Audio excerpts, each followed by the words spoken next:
And it appears that we're back. Give me 1 second to check this thing.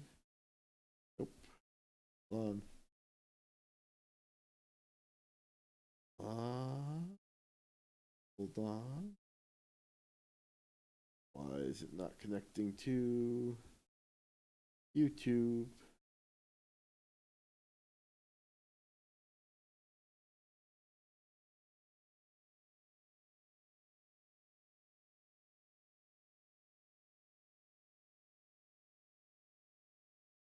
You know, I will deal with YouTube in post. Go ahead, buddy. Continue with your point.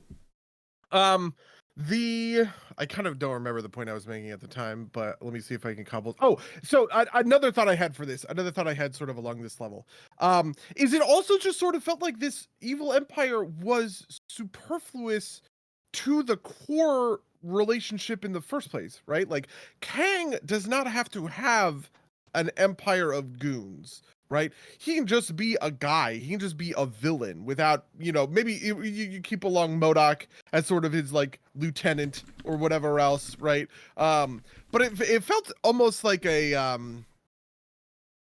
an unsupported story thread to have this kind of empire resistance thing going on, because at the end of the day, like the conflict between Kang and Scott, and like the core thing that Kang and Scott are trying to do seems to just be, getting the MacGuffin with Pym particles and all of that stuff. And I think maybe when the movie is at its best is during some of that stuff. I think probably I pretty universally hated the action in the movie.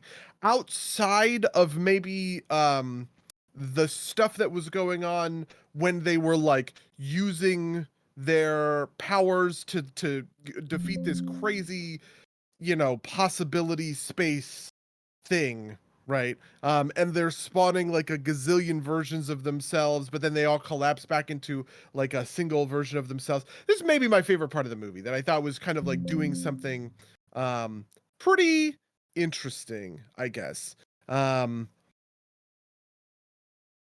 But also at the same time, that stuff is so far out of what the, like the kind of focus of things ended up being at the end of the movie, that maybe that's part of why it left me in a worse spot. Okay. Interesting. I think I get that. I think I understand why you feel that way. So I don't know. Sorry, I was trying to fix technical difficulties, so I didn't catch 100% of that. Essentially, there's not like a lot happening. Is that part of it? There's like not a lot of neat stuff happening other than like that weird thing with a bunch of them. Is that a yeah? I feel that. That was kind of, to me, that was the most interesting stuff that was going on. I liked Jonathan Majors as an actor, but I did not like Kang all that much as a character, mostly because I kind of felt like it was vaguely referencing cool sci-fi stuff that I thought would be interesting to deal with and talk about, but instead it just is just, it's referencing, right? Oh, it's coming. What's coming? You'll see. It's like, ugh. And I felt like there was a lot of that kind of stuff that was I guess just frustrating to sort of watch through. And more than that, I think the possibility space scene, which is I guess what we'll just call it, right, is kind of the place where the sci-fi that I felt like I wanted, outside of like the Star Wars framing, the sci-fi story that was dealing with like crazy weird quantum physics shit, right? It was happening there, and I had a good time, and then it didn't happen anywhere else in the movie. It was always just sort of these vague kind of allusions to some of those concepts. Does that make sense? Does that explain sort of myself better? Yeah. No, I get that, and I think that's definitely a fair criticism. I think part of the problem is this is meant to be the start of the end of Loki is supposed to be the start of the Kang arc, right? Like I know that one of the announced films much further down the line is like, Ascendance of Kang or something like that. Let me see if I can find it. Legacy of Kang? Kang Dynasty, I think is what it's called. Oh yeah. That makes sense. Yeah, like the most interesting parts of Kang are where he was talking about how many Avengers he's killed and stuff like that. And I wish they went further with it, right? Really liked the idea of here is this guy who has gone to a bunch of different timelines and he's killed Ant-Man 1 billion times, right? He's done this fight before and won. But I think the frustrating piece of that to me was that, first of all, Kang didn't feel like a threat basically ever. In terms of like actual sort of like power, I think mostly just because like his powers weren't defined, and the action was really shitty, right? Like he kind of has this vague telekinesis thing, but like it didn't really seem to function, and like a bunch of fucking ants were like breaking through his force field. It's like, how powerful is your force field really, right? How come he can throw Scott Lang around super easy when the plot sort of demands it, right? And he's like pressing him up against the wall and it looks like he's about to like break his bones and shit, right? But then when they're actually sitting there and having a fight, he's kind of getting the shit kicked out of him. And Scott can go big and he can go small and he's doing all this other sort of, you know what I mean? It's just like I felt like that inconsistency really bothered me. And I sort of wish I had a clearly defined set of powers that made Kang interesting. No, I will agree with you on that. That like Kang just kind of like has plot level powers, and that's pretty bad. I will also say that like on top of this, like the stakes at the very end of the movie are like very confused, right? Like they open up this portal, and like I thought the thing was going to be that like, oh, Ant-Man, Scott and Janet are trapped in the quantum realm because they stayed to like make sure Kang couldn't escape, and like in destroying the battery, they stopped their way out.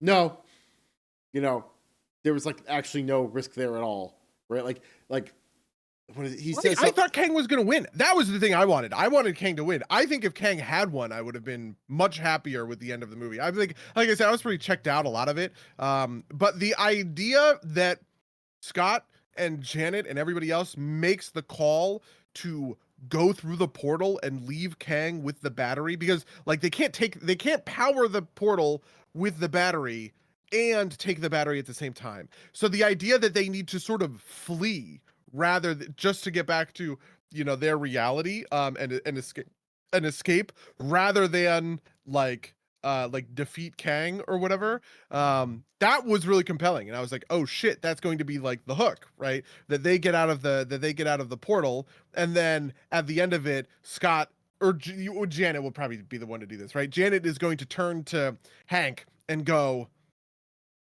we had to leave the battery, and there's no telling what Kang's going to do. And then Scott goes, I know just who to call, and it's the fucking Avengers theme song, right? Like that kind of a thing, right? That seemed the perfect setup. That's what I wanted, right?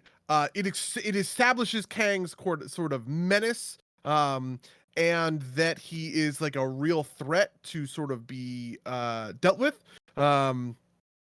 And sets up the sort of future stakes for this Avenger stuff.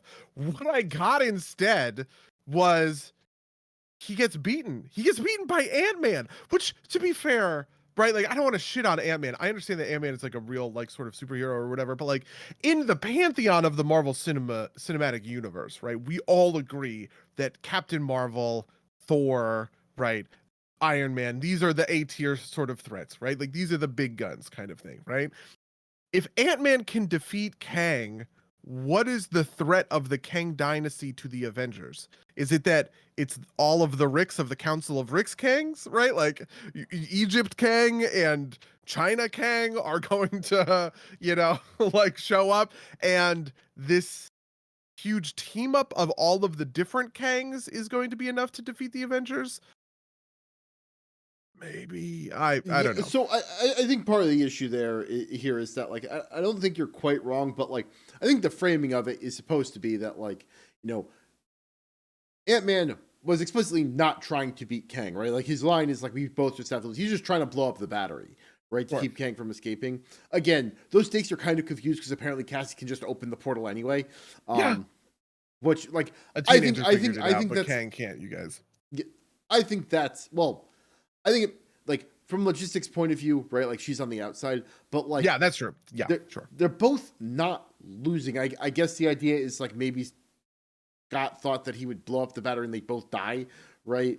But like I don't think it's that weird that like I don't think it's that much of a reach. It's like, you know, so I will say I'll get to another point in a second that did bother me, but you know, the idea that like this battery happens to be the thing that like he's not trying to kill Kang and it just kind of happens to work out that way and everything works out well is nice, right? But I think it's because the stakes. Something that actually kind of did bother me though is like you're telling me that this scientist who can travel the multiverse, like he apparently built all of this stuff himself, right? Like he's the guy that did all of this, right? He apparently can't figure out how to reverse engineer Pym particles.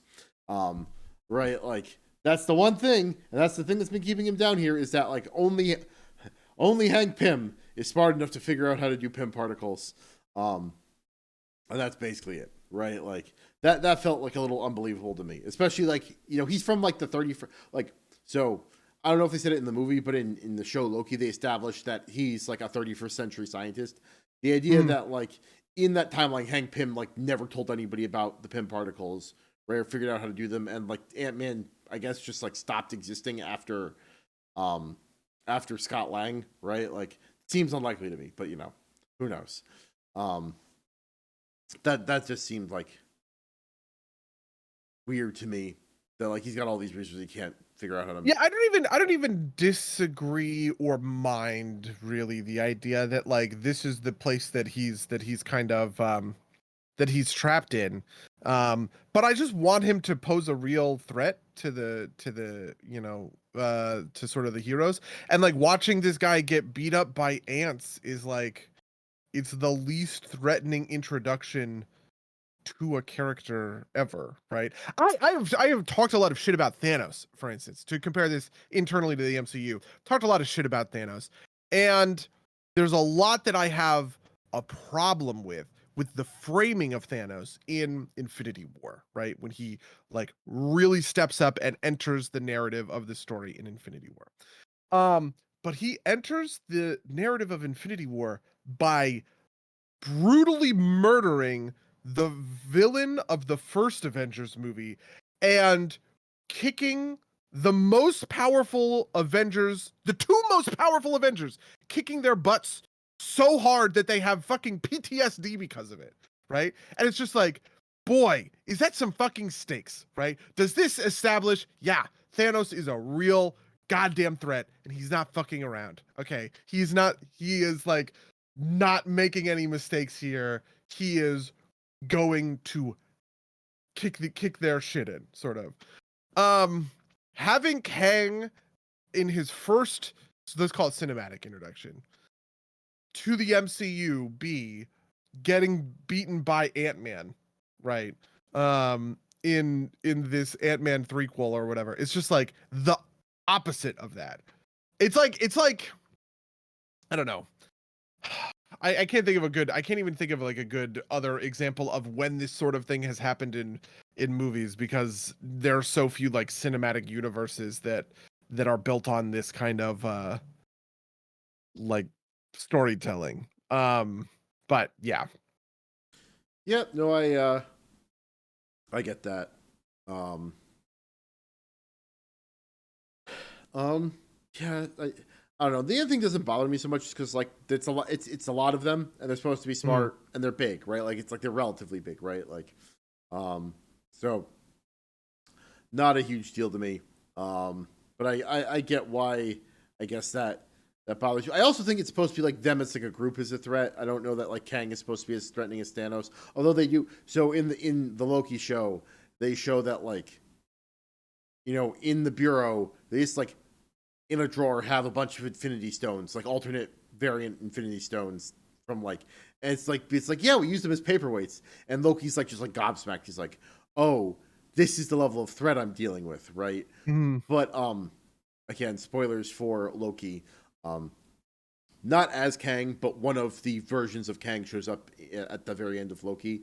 Um, and he's kind of like he like is just like a dude that like knows what's happening ahead of time, which lets him like kind of like escape what's happening. But he's not like he doesn't have like a suit or anything, so he just kind of like he also like basically invites Loki to kill him, and then or invites Loki and Sylvie being the female version of Loki to kill him, and she does.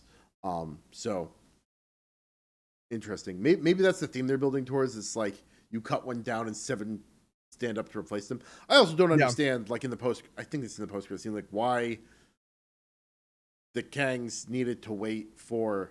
I guess they decided that like if they killed one of the Kangs, that like they'll eventually come for all of them. I guess that's the point. I don't know. That also felt like it's like, well, guess we gotta go commit like timeline genocide now, right? Like, yeah, something I did enjoy was the interaction between Kang and MODOK, and I kind of wish that this was another thing that got sort of that they like leaned into a little, I guess. I one of the things that has always like screamed to me as do this please, do this in one of these movies, right?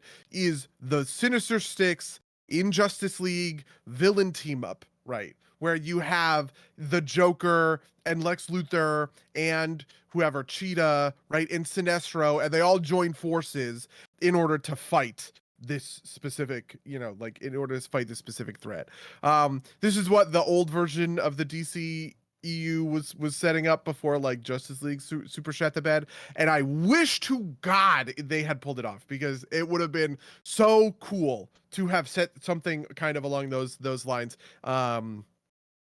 Sort of in motion. But I feel like with Kang and his ability to recruit anyone in the multiverse, you could actually do a really good version of that, right? Because all of the Marvel villains that you fucking killed, you can just bring them back as his like Kang lieutenants, right? So you can do the Red Skull, you can do the from the Russian guy, but Mickey Rourke from Iron Man 2. You can do who else would I really like to pull in? You could do Killmonger. Holy shit, right? Like you could just you could find all of these versions of characters who are neat and interesting, who showed up, and you leave the other guys out, right? Like nobody cares about the Dark Elf guy from the second Thor movie, for instance.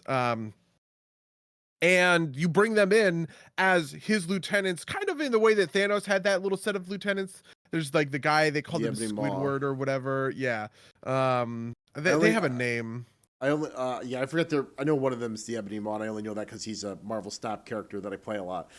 Yeah. Well, yeah, because they have a name. I think it's called like they're like the Black Counselor, It's not Black Zero. Black Zero is the Man of Steel thing. I don't remember. They have a name, right? And I love the idea of this guy who's running around the multiverse and has the ability. Okay. Who has the ability to pick up, like these different Marvel villains as his lieutenants to go into a big Avengers style team up and fight. All of that seems great to me, and I'm on board for, and I want to see it. And I don't want to see a million versions of this guy who has an indescribable power set that is uninteresting and kind of like visually unappealing. Going up against the Avengers, right? At least with Thanos, you had the powers were surrounded by the Infinity Stones, right? So you could do like cool stuff with that. I kind of am surprised he didn't do more time stuff. I was expecting Kang to be like, I don't know, just doing time shit, right? Like killing people, been like winding back time, or like fast forwarding and rewinding time in order to make like interesting stuff happen, right? Like that kind of thing. Some of that happens in Loki. I think the idea is that the quantum realm, you can't do that because reasons.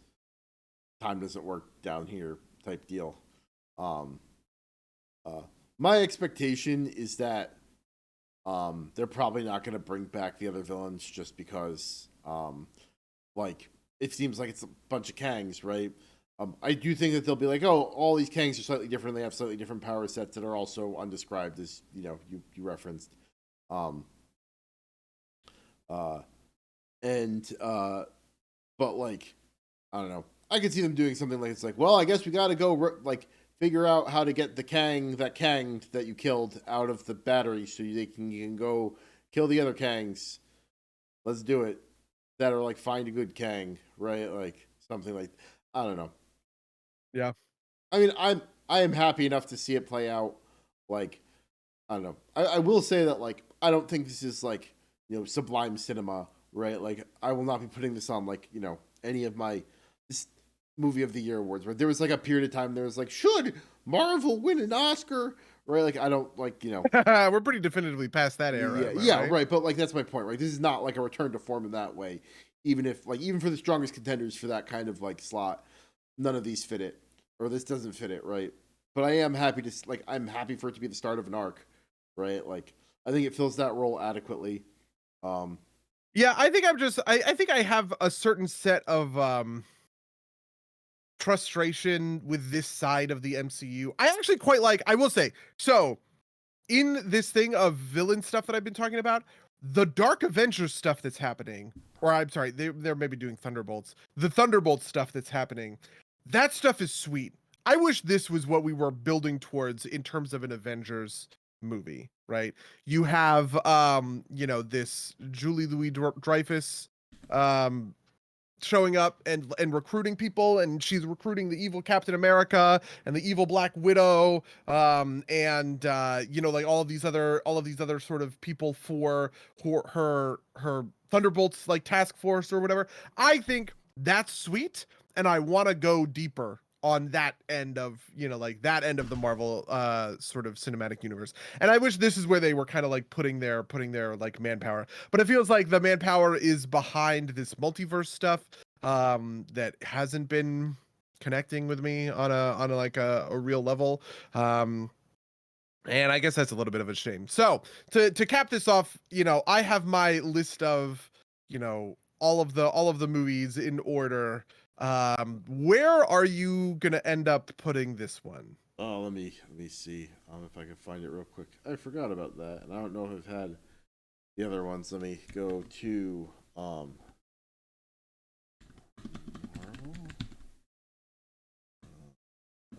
docs.google.com. That's where I keep it in my Google Docs. MCU rankings.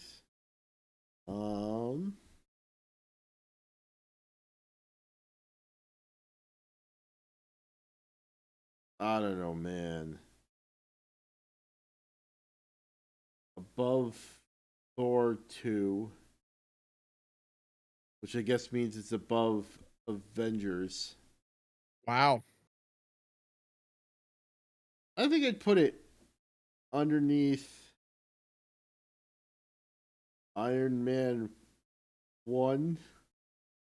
Wow.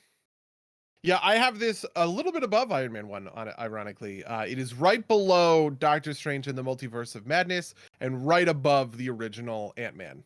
Okay. So that is in my definitively I have 3 categories. We have the greats, they're fine, and then the definitively bad stuff. The top of the definitively bad stuff is Spider-Man No Way Home and Spider-Man Homecoming, 2 movies that I did not like all that much, and then Eternals and Iron Man 3. And it's kind of in the middle of that category. Not as far down as Avengers Endgame, Captain Marvel, and Captain America Civil War, but not at the top of the list either. Interesting. Honestly, mostly I'm interested in doing Loki. I'm gonna have to watch Loki. All right, maybe at the end of this, and we can do a Loki episode. Yeah. In between our Fast and Furious episodes. Yes. Yeah, we'll go back and forth. We'll just like ping pong. We'll ping pong like nothing else. But anyway, that's it. Like I don't think we need to talk that much about it, right? Like like you said, it's got some very interesting, kind of like world stuff, right? Like I appreciated the alien stuff as like from like a Star Wars angle, but like we can, if you got nothing else to say about the movie, I don't think I do either. We can move on. I got nothing else to say about this film. Right. But I do have a lot to say about another film. Okay. The completion of a cinematic trilogy. Okay. that has long been at the top of my list of cinematic trilogies. One of the masterpieces, okay, of Is this why you modern. missed your Ant-Man showtime because you were watching Magic Mike?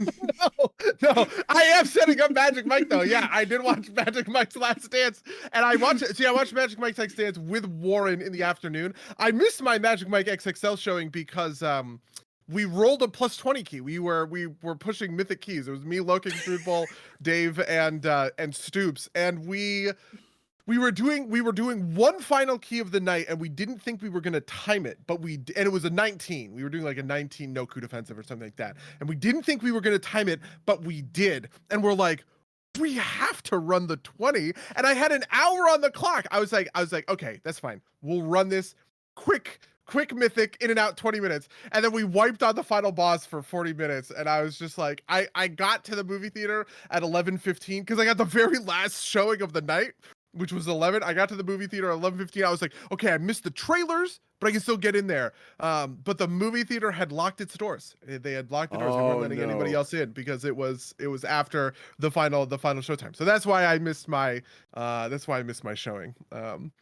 I'll have you know, we were running Mythics yesterday, and the exact same thing happened. We did a 19 that rolled into a 20, and I was like, guys, I have an hour on the clock. Like, either we blitz it and it's fine, or I leave, right? Like, we just have to go. And we wiped 2 or 3 times at the first boss, and I was just like, I can't do this to Mango 2 days in a row. I appreciate it. Yeah, but tell me about Magic Mike XXL. I watched Magic Mike XXL. Or no, I'm sorry, Magic Mike Last Dance. I fucking love these movies. I bet you would love these movies too, actually, to be quite honest. This is Steven Soderbergh directing again. It's the story of Magic Mike. Steven Soderbergh is obviously very famous, very acclaimed director, comes out of the independent film boom in the early 90s. And to be honest, is sort of one of the last of that era, right? A lot of those guys who also came up sort of fell from grace. Kevin Smith is a good example of this, right? Kevin Smith is a guy who kind of came up in this era and just sort of floundered, right? Like, he had a couple interesting stuff on the opening, but he ended up not really being able to make movies that were any more interesting or challenging. Robert Rodriguez, another good example, right? Those movies are great, but he really only seems interested in sort of action cinema, and kind of got obsessed with he's the Shark Boy and Lava Girl, Spy Kids director, if you know him at all. But Quentin Tarantino and Steven Soderbergh both kind of made it to the big time, right? Prestige film directors.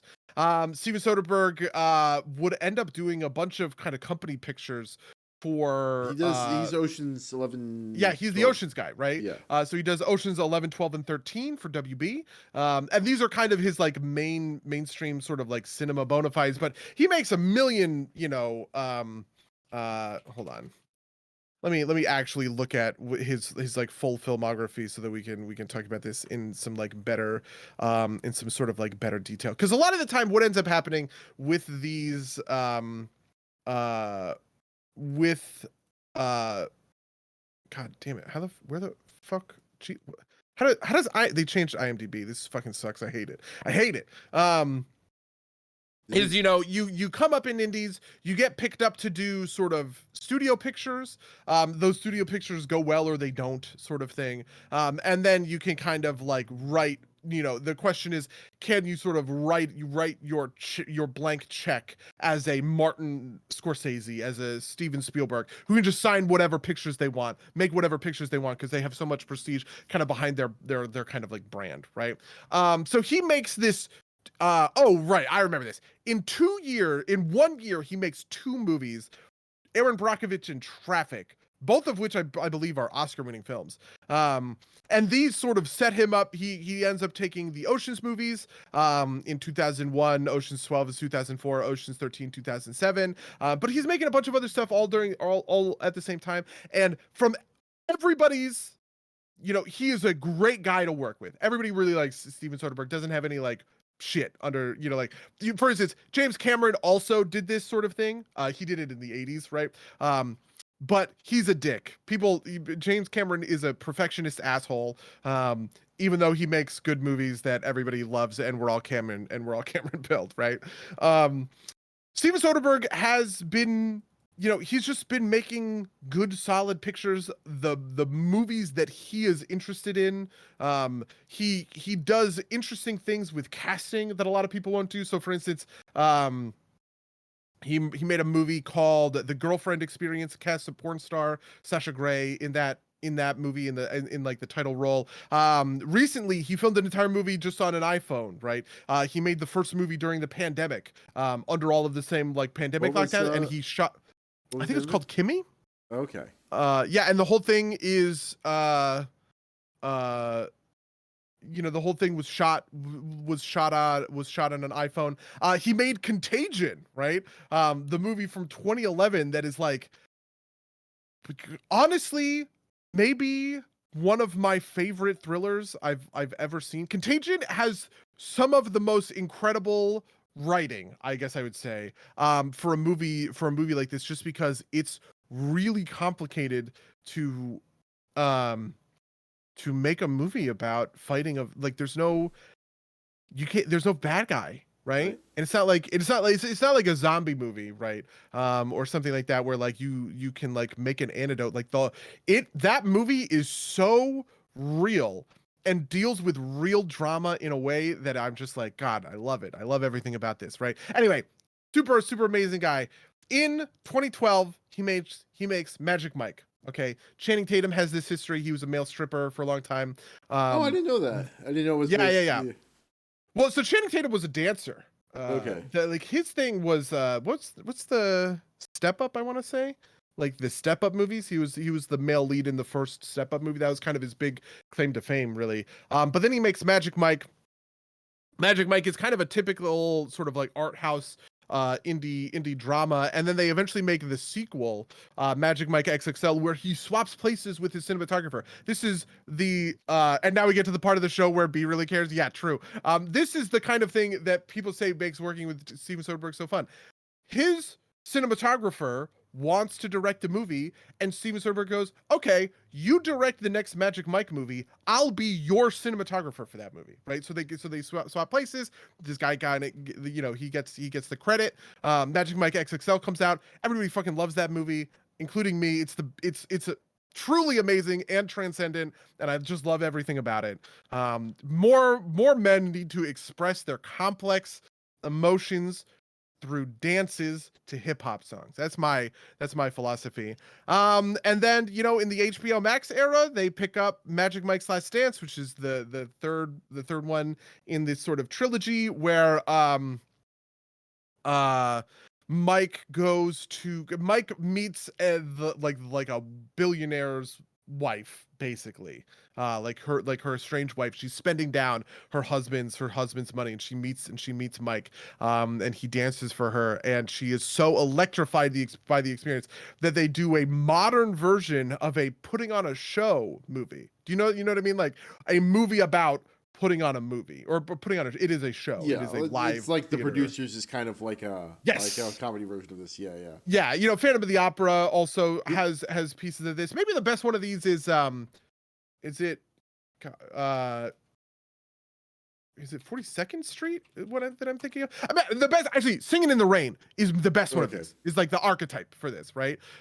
Where they're dealing with the different dancers that they're hiring. They're contending with like last minute stuff that's coming up. Oh, they're putting on this show, and they find out that the director that she's bringing around town was really a stripper from Miami. Oh my God, the scandal. The London Historical Society is getting involved, and they're shutting down the production because they don't want the theater, this historical theater, to be like, engaged with something so crass, kind of, like this sort of thing, right?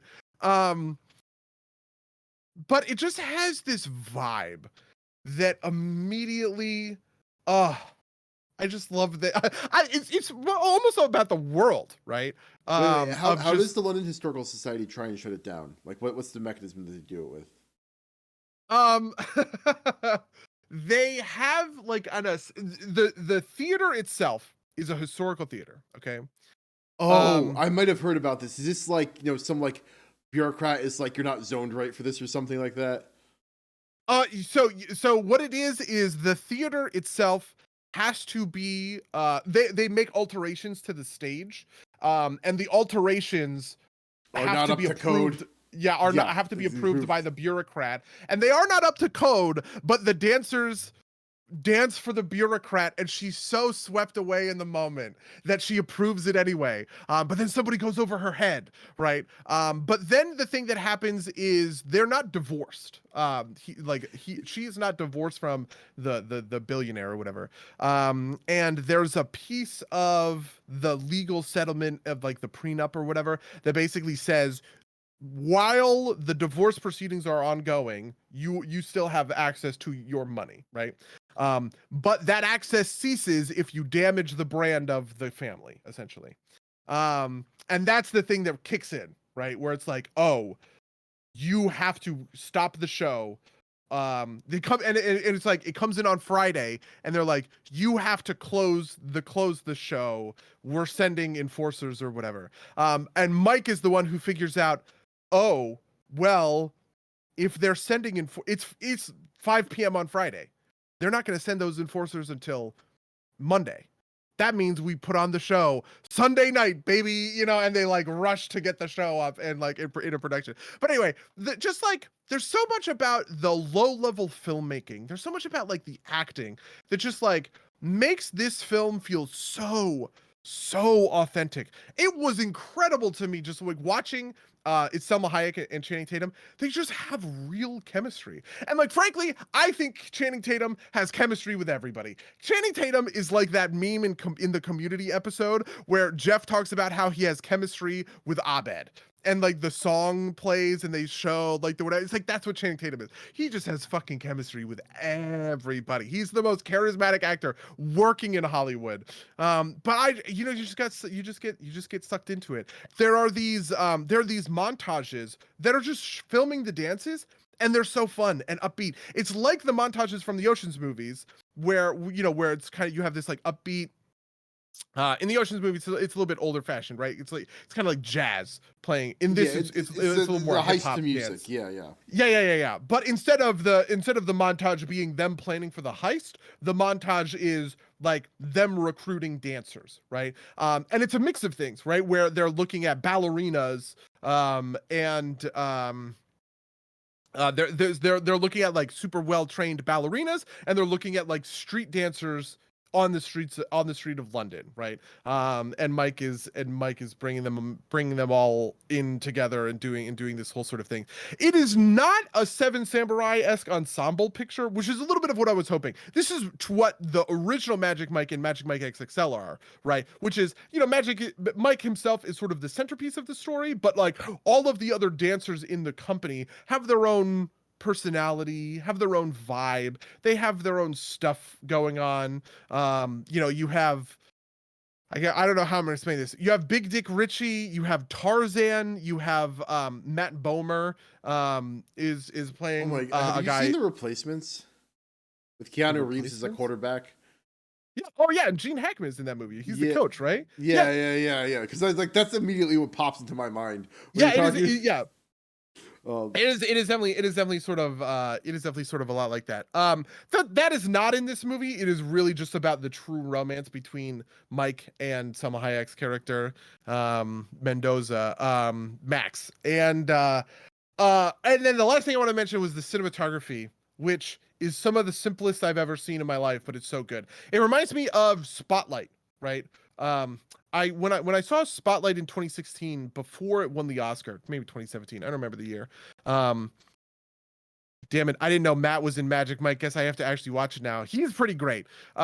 Spotlight is a very pragmatically shot film because it was shot by a director. It was his first time shooting anything, right? So it's a very Cinema 101, right? It's very, straightforward, not a lot of crazy stuff going on, right? And the same thing is true for this movie, even though it is done by like everyone would consider Steven Soderbergh like a master, right? But he just points the camera at the actors and lets them go, right? He doesn't do cuts. He's not cutting between the conversation. It's all happening in wides, right? But he has these really choice inserts that I was they're so good. They're just so good, right? You know, like little moments where, you know, so for instance, there's a moment where Mike is bartending at the beginning of the movie. And a girl comes up to him and she's like, "Hey, I know you or whatever." And he's like, "Oh, you know, I have one of those faces, right? You probably don't." And she's like, "Did you go to, you know, did you go to state? Did you do whatever?" They're having this conversation. It's all happening in the wide. And then there's a clip, just like a small insert from the very first movie where Mike shows up to a sorority house as a cop, right? But then he eventually does the stripper, and it's just that insert, and then it cuts back to the conversation, and she goes, "Oh my god, I know who you are," right? And it's like it's stuff like that, and it's all throughout the movie, and it's so good, and I love everything, right? Where I could go on and on. I'm sorry, Magic Mike is the shit. Watch it, I guess. I don't know. It is unfortunately the worst of the three. Magic Mike XXL is still the best one.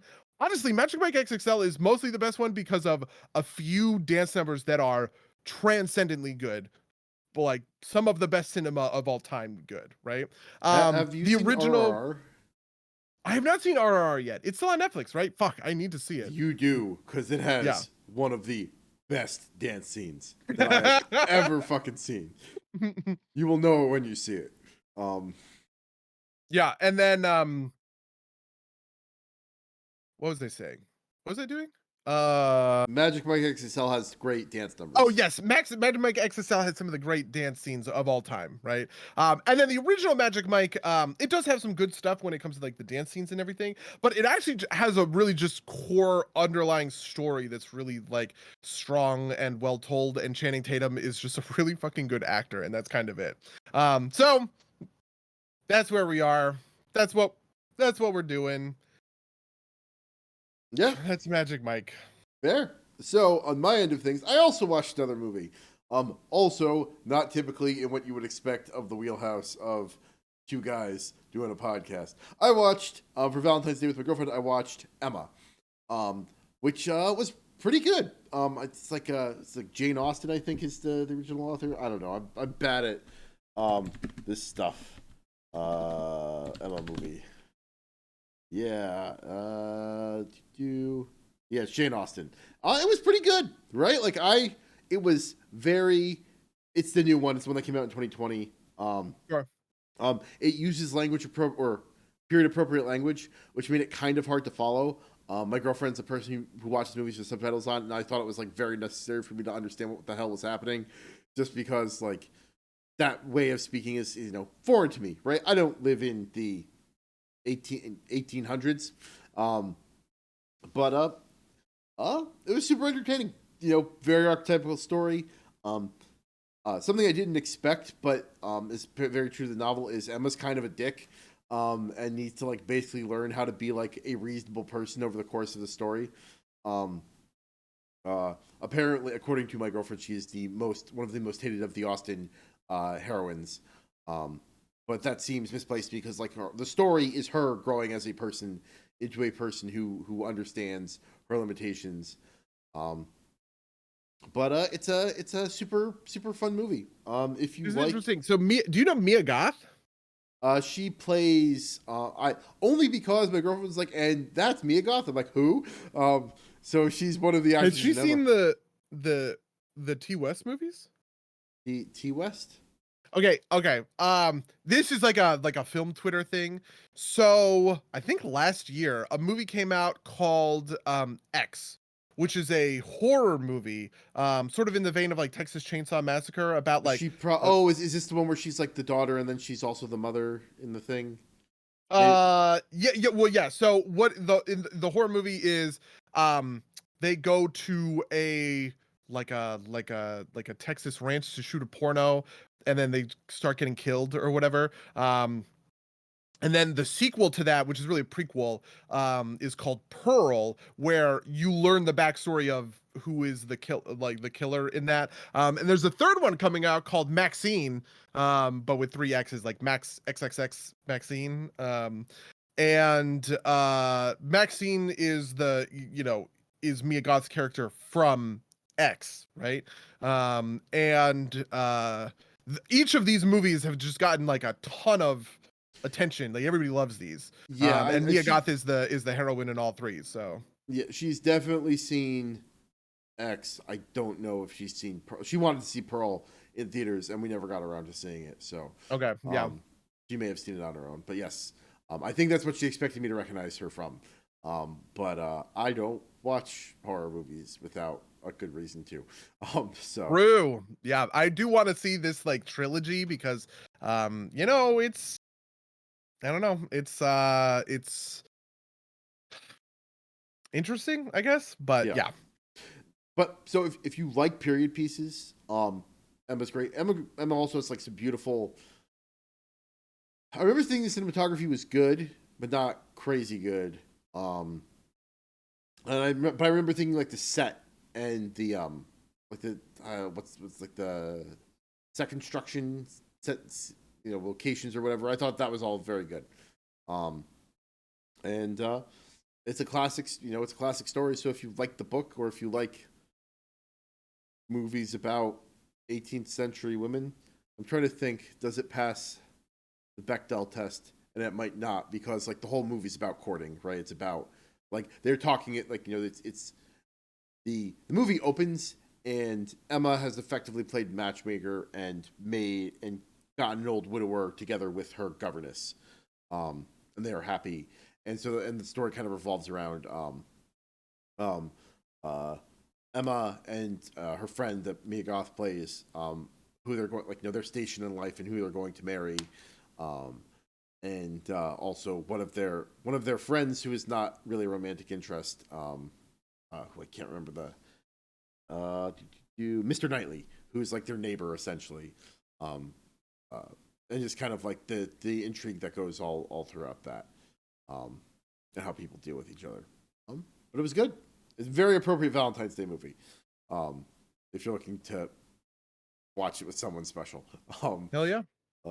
Yeah. Yeah, the other thing I watched is I finally caught up on Stranger Things. In season 4 of Stranger Things, which it's good. I'm a little mad about it. It's so basic, right? Like it's a very like basic bitch sort of opinion to say Stranger Things is good, because it's like the most popular thing ever on Netflix. But yeah, it turns out that Stranger Things season 4 is the real deal. And I guess I don't know. The tradition of them using D&D terms to refer to villains, right? The first season it's the Demogorgon, in the second season it's the Mind Flayer. In the third season it's Vecna, of Hand of Vecna and Eye of Vecna fame. And I really liked that. I thought that was kind of neat and interesting. Are you familiar with the Head of Vecna meme? Oh yeah. Where you cut off your head to replace it with the head of Vecna. Everybody just dies. Because once you cut off your head, you die, obviously. Yeah. Yeah. Yeah. There's a lot of good stuff in season 4 that I thought was thought was pretty exceptional, especially because it feels like a season of television that I thought was going to be full of plot cul-de-sacs. And they ended up bringing it together in a way that was really interesting and compelling. I was really surprised about that. Because one of the things I think that's probably happening a little behind the scenes from Stranger Things is, it's expensive, right? All of those kids have blown up. David Harbour sort of translated that success into mainstream movie stuff, right? Obviously he's doing Silent Night, Hellboy, that kind of stuff. I just think Millie Bobby Brown became, big mainstream movie star off of the success of Stranger Things. So I bet it's just kind of hard to get everybody in the same room to film or whatever. And sort of halfway through the season, I was like, man, how are they going to like wrap all of this up? This sucks, right? Like everybody is off doing their own thing, and it doesn't feel like anybody's doing the main plot except for a small group of people who are kind of progressing the main plot. But in the last 2 episodes, they really bring it home in a way that I didn't expect, and was like, you know what, fucking kudos, you guys kind of nailed it. And everybody sort of got to the completion of their sort of arcs, in a way that was really sweet and cool. So yeah. Awesome. Stranger Things 4 is good, I guess. Fine. I said it. I still haven't finished Andor. I've been sitting on the last episode of Andor, and I don't want to watch it because it was so good, and I loved it so much, and I don't want it to be over. I know the feeling. Yeah.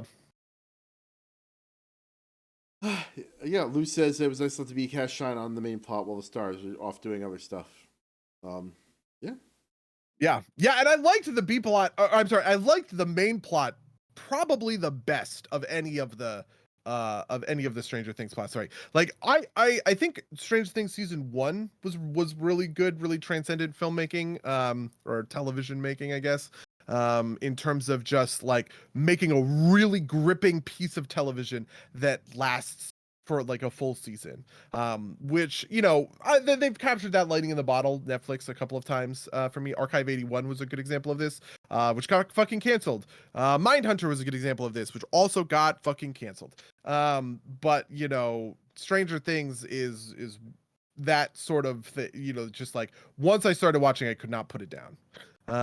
And season 4 was sort of back to that, but the actual sort of mystery and the storytelling of the mystery playing out in front of our eyes was compelling kind of on its own, which I thought was pretty great. Yeah, very cool. On What my have you been playing? What's your video gaming been like? Okay, so besides WoW, which we talked a little bit about, I actually didn't play a ton of WoW this week just because of the way things worked out. But I've been playing two things primarily. God of War, still going on that Ragnarok grind. Super fun, and I'm liking where the story's going. Basically, Kratos and Atreus kind of have like a moment where they're like kind of like typical rebellious kid thing, and Kratos starts to like fall back into being the God of War. And I guess spoilers, they eventually reconcile.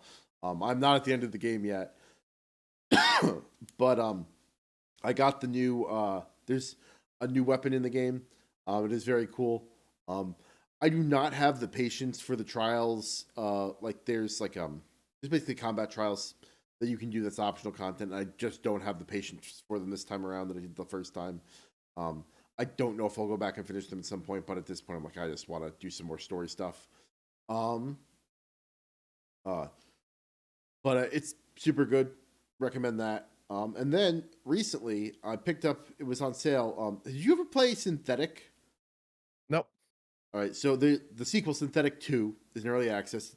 It's Synthetic, but with a K on the end. And you basically play as it's like a roguelite where you're like a little robot that's like it's kind of like a twin stick shooter, except it's not really twin stick because you have to aim distance with your mouse. You can't play with the controller, but it sucks, so I wouldn't recommend it. But this game it's like a very frantic pace. It's like frenetic combat, but it has some of the best kind of how we talk about like the kinetics of like shooters and how that can that feel can make like a huge difference. Yeah, the kinesthetics. Yeah, sure. Yeah, kinesthetics. Yeah, that's the correct word. This is a third-person isometric game, and it has some of the best kinesthetics in a game that I have seen. Right, like your fucking shot hits a weak point, the screen just goes like bang. There's like a huge boom sound. Stuff goes everywhere. It's fucking glorious. It is amazing. It is still pretty early in development, so it's still a little rough around the edges. The first game was also the same type of thing. Like, it is basically like an upgraded version of the first game. I'm really enjoying it. I don't know, if I'll put, a ton of hours into it yet, but, it's one of those things, it was on sale, picked it up in early access. I might play it some more as time goes on. Yeah, I remember when it came out, because this was last year. I remember when it came out, so... Yeah, I mean, it's still in early access, so... It's taken my kind of spot for games that I would like to sit down and play for half hour only and just do a run, right? Sure. Man, yeah. My version of that has been Zoetti. I've been playing which is one of our titles. I've been playing so much Zoetti. I have so many thoughts about roguelikes now. It is kind of insane. Um, We could do because the roguelites technically because yeah, well, the thing I want to do, the thing I want to do is I want to do an episode on Zoetti and on Astrea. I want you to play both of those games, and we can do episodes sort of on them because I think like the game design behind these are really interesting and compelling. I didn't think that initially about Zoetti, but as the game, like when I was playing like early builds of the game, I was like, oh yeah, this is pretty like good, pretty serviceable. We'll see what happens. And then they added all of their content over the course of the development cycle. So playing with that now is just really compelling stuff, and I kind of can't put it down. I get that. That's part of why like Gungeon was my version of that for a very long time. Enter the Yes, Gungeon. absolutely. Yes. How many hours do I have on Enter the Gungeon? I'm curious now. I'm also still playing Marvel Snap, which is still fun. Yeah, I've been playing a little bit of Hearthstone. Did I talk about playing Hearthstone last week? Do you know? Did I Guess talk how many about hours I have in Control Enter the Warrior? Gungeon? Over 500. No, nowhere that bad. Really? I Are have you kidding? I always thought it was gonna be one of your number one games. Yeah. I think it's up there. It's 124. So that's like more Really? than I put into most games, right? Like I don't play a lot of like games Sure. that aren't like my like mainline game, Yeah. for that much time. But yeah. Anyway, you were saying before I interrupted you. What was I saying? What was I saying? You were saying something about We were talking about Gungeons. We were talking about roguelikes. I was talking about Hearthstone. Did I talk about Hearthstone Control Warrior and Hearthstone right now? you did last week, yes. Yeah. Okay. Good. Yeah. Because the meta changed. And the meta is more creature focused, and all of a sudden, when you know it, that makes Control Warrior pretty good, right? Because one of the things that Control Warrior has always been very good at is clearing boards with stuff like Brawl or whatever else, right? Destroying a lot of minions at once, in sort of creature focused decks. And this deck I think is bad, in a true sense. But I have gotten the coolest, dumbest win conditions out of it, right? So for instance, there's a card in Warrior right now, called Rokara. It's a hero card, and it equips a weapon. And that weapon is the Unstoppable Force. It is a 5 attack weapon, but the unique thing that it does is when you attack it, it forces the minion you attack to attack your opponent, right? So if your opponent plays a 20 power minion, that minion goes to your opponent's face, basically, right? And one of the big decks in the format right now is called Unholy Death Knight, which is summoning a bunch of like little zombies, and then those zombies, when they die, they leave behind corpses, and then Death Knights can use those corpses in order to do stuff later in the game. And the big payoff card for that is called Lord Marrowgar, the first boss from Ice Crown Citadel, and he raises all of your corpses, right? And for each one that can't fit on your board, a Hearthstone board can only have 7 slots. So for each corpse that can't fit on your board, it gives another corpse +2/+2 at random, right? So what happens is you have like 25, 30 corpses. You play Lord Marrowgar, spawn a bunch of guys. You know, maybe one of them gets really tall. It's like a 15/15 or whatever. And I keep burning out these Death Knights because they play Lord Marrowgar, and I just slam Rokara and I hit them in the face with their own guy for 15 for lethal. And it's the most satisfying thing I have like ever done in any game of Hearthstone ever. There have been some games where it's just like, I feel like I don't have any outs. I'm dead in the water. No way I win this, right? And then they play Marrowgar, and they think and this is the thing. They think they're gonna win. They think they're so smart, right? You know, they have this huge, overpowering board, and they literally like hand you lethal. What a world we live in. Honestly, it's not great. The state of Warrior is pretty bad if you don't want to play Enraged Warrior, which to be fair is pretty fun. But I have been keeping up with Hearthstone because of all this stuff, and it's the other game that I'm playing. I guess the other thing I would mention is that in WoW stuff, we are cracking into those +20 spots, and it is hard, but also very gratifying, I suppose. Have you done anything with crafted gear, outside of like engineering? Like, have you sought out a crafter to make an item for you, crafted gear? You, I had you make my fist weapon. Oh, that's true. You did. I forgot about that. But I have been doing some little stuff. The problem is that like I don't know people, right? Like, and the people in the, the leather worker, well, the leather worker I'm close with, Lindley, isn't particularly like well geared up for it. So it's like I guess I gotta put something either on the open market or try and find someone. I've been doing it with public orders sometimes, which your results may vary, right? Like sometimes you get a good person, sometimes you get like a mad person, right? And not that I blame them, right? I'd take the orders too if I couldn't, but I don't have my second adornment or whatever it's called. Um, Embellishment. Embellishment, yeah. Which I think I'm supposed to get the lariat is probably what they're going to tell you to get. Yeah. I'm a conscientious objector. Did we talk about this? I'm a conscientious objector to the lariat. It bothers me. Why is that? The lariat is so far and away good. It's just way out of balance with all the other crafted items. And it gives a very straightforward, like uncomplicated sort of bonus, basically. Oh, that's not true. The bonus itself is pretty complicated. It keys off of all of the gems that you have to give you every once in a while. You like roll like a passive buff according to the different gems that you have, kind of thing. And so depending on what you're socketing, your buff is going to be different. And I do think that that's kind of interesting. But the actual force of that buff and its uptime is just way out of line compared to most other crafted gear. Like, if we were to take any embellishment and say this is going to add 100 DPS, 200 DPS, right? Like the elemental lariat adds 500 DPS, everything else adds 50, kind of thing, right? Which I find very frustrating and I hate it, and so I am not doing that, and I have instead crafted 2 pieces of blacksmithing gear for myself, and I like it, and I'm holding to it. So yeah. The only engineering gear that can hold embellishments are the guns.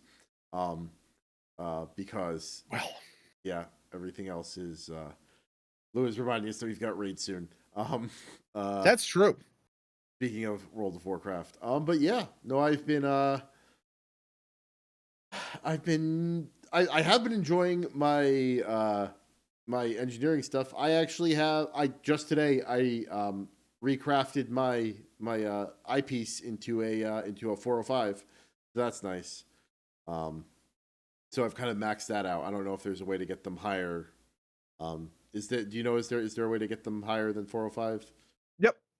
So mythic bosses and mythic plus dungeons at plus 16 or higher give you a different version of the item that you combine to get the infusion. So for instance, all of my gear is plus 16. Or I'm sorry, is 418. My crafted gear. I have a crafted mace, crafted bracers, a belt, and legs, and those are all at 418 because of this crafting interaction. Maybe I'll have to jump in and try and do some mythic pluses at some point, but I suspect I will be distracted by the siren song of games that are not WoW for a period of time. Yeah, I mean, plus 16s, like a lot of what goes into timing plus 16s is just really knowing like the keys or whatever. And so but like at a certain point it seems as though like we got to 18s, 19s. I have a 19 right now. We haven't timed any 20s yet, but the goal is to time a 20 for all of them this season. We'll probably be working on that this week and next week, kind of thing, right? And because the gear scales up to that point, I actually kind of feel like we're kind of in striking distance. Because there's a lot of upgrades that we can still make towards that level, which has, to be fair, been really like fun and good. One of the things that kind of sucked about Mythic Plus last season was it just kind of peters out at it petered out at the 15 mark, right? You got to plus 15, that was your cap essentially for like gear and stuff. Now that cap goes up to plus 20, right? So running the really, really hard keys is still giving you gear to help running really hard keys be, kind of like better. So yeah. Very cool. All right. Well, we probably should go to raid. So I'm going to say, if you'd like to email us about any of the things we talked about on the show, you can email us at derpsgames@gmail.com or podcast@derpsgames.com. You can follow us at twitch.tv/derpsgames. Also, youtube.com/@SomeDerpsGames when OBS decides to cooperate. Yeah, rate, review us forever. We also have a Patreon. You know, all the good stuff. But do you have anything else we can promote? I have nothing else I am looking to promote. All right. Well, in that case, I'm going to say until next time, dear listeners. Until next time, loyal listeners.